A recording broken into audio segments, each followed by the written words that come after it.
Le disciple n'est pas au-dessus de son maître, ni le serviteur au-dessus de son seigneur. Il suffit que le disciple soit comme son maître et le serviteur comme son seigneur, dit le Seigneur.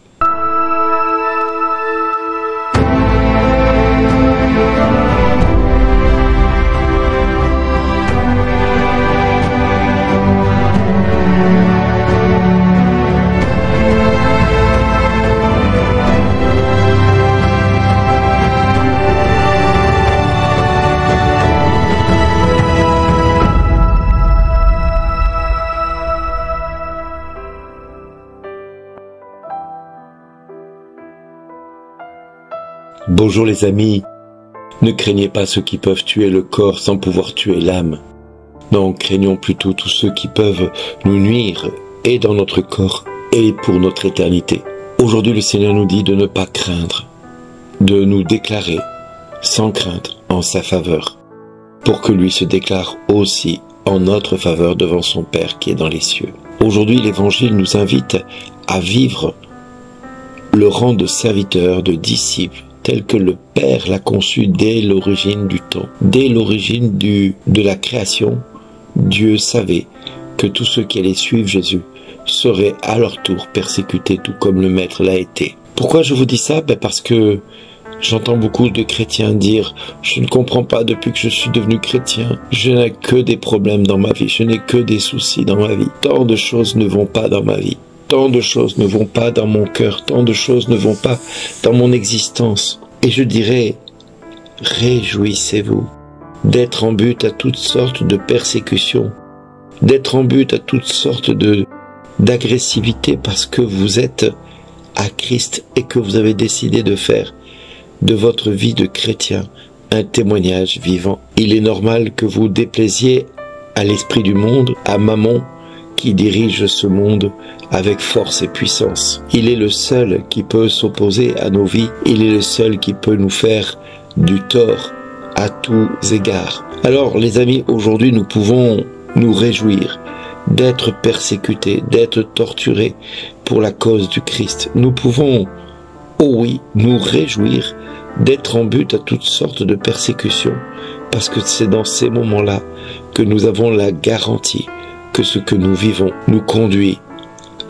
à l'éternelle jeunesse, à l'éternel salut que Dieu nous prépare depuis toute éternité. Alors les amis, aujourd'hui, si le Christ nous dit « Ne craignez pas ceux qui peuvent tuer le corps sans tuer l'âme, mais craignez ceux qui peuvent tuer et le corps et l'âme pour les entraîner dans la géhenne », il nous dit aussi quelque chose d'essentiel, que le serviteur n'est pas supérieur au maître ou au Seigneur, que le disciple n'est pas supérieur à son Seigneur. Eh bien voilà, nous avons devant les yeux l'ingrédient qui nous permet d'avancer et de savoir que pas un seul de nos cheveux ne tombe dans notre tête parce que Dieu les compte tous et que tous nos cheveux, étant comptés par Dieu, ne tomberont pas dans notre tête sans que Dieu le permette. Alors aujourd'hui, j'ai envie de nous dire à tous et à toutes, pourquoi s'inquiéter alors? Pourquoi avoir peur? Pourquoi craindre ce que nous vivons?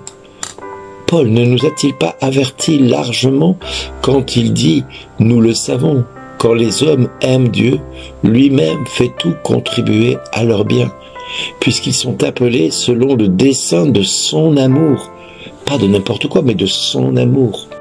Ceux que d'avance il connaissait, il les a aussi destinés d'avance à être configurés à l'image de son Fils, pour que ce Fils soit le premier-né d'une multitude.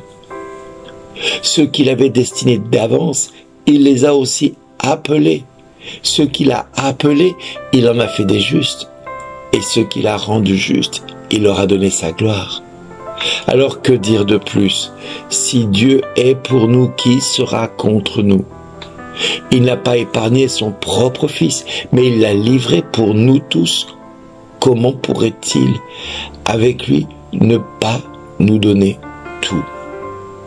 Qui accusera ceux que Dieu a choisis? Dieu est celui qui rend juste. Alors, qui pourra condamner?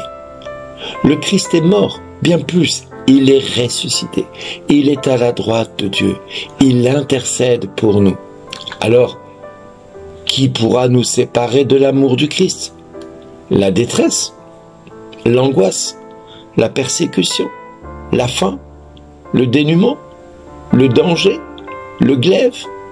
En effet, il est écrit, c'est pour toi que l'on nous massacre sans arrêt, qu'on nous traite en brebis d'abattoir. Mais en tout cela, nous sommes les grands vainqueurs, grâce à celui qui nous a aimés.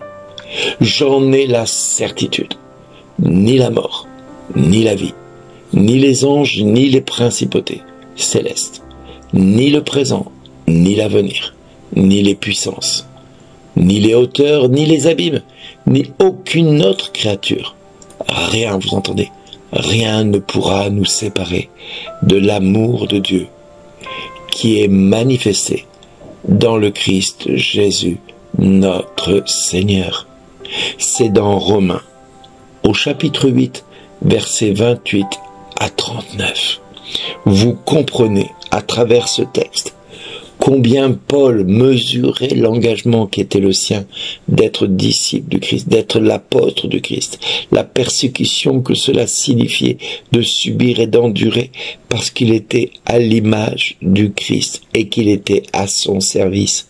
Alors oui, nous sommes persécutés, bien plus nous sommes mis à mort, bien plus nous sommes condamnés par le monde parce que nous le servons, ce Dieu qui nous a fait passer des ténèbres à son admirable lumière.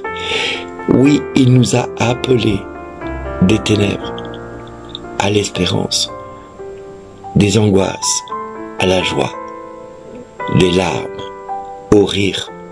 Oui, Christ est passé devant, il nous montre le chemin, il nous montre ce que nous allons endurer, il nous montre ce que nous allons vivre, et c'est à travers cela que Christ veut de nous, aujourd'hui, plus que jamais, que nous comprenions bien, dans notre vie de tous les jours, ce que représente être disciple du Christ, être à son service, être là pour accomplir sa volonté dans notre vie.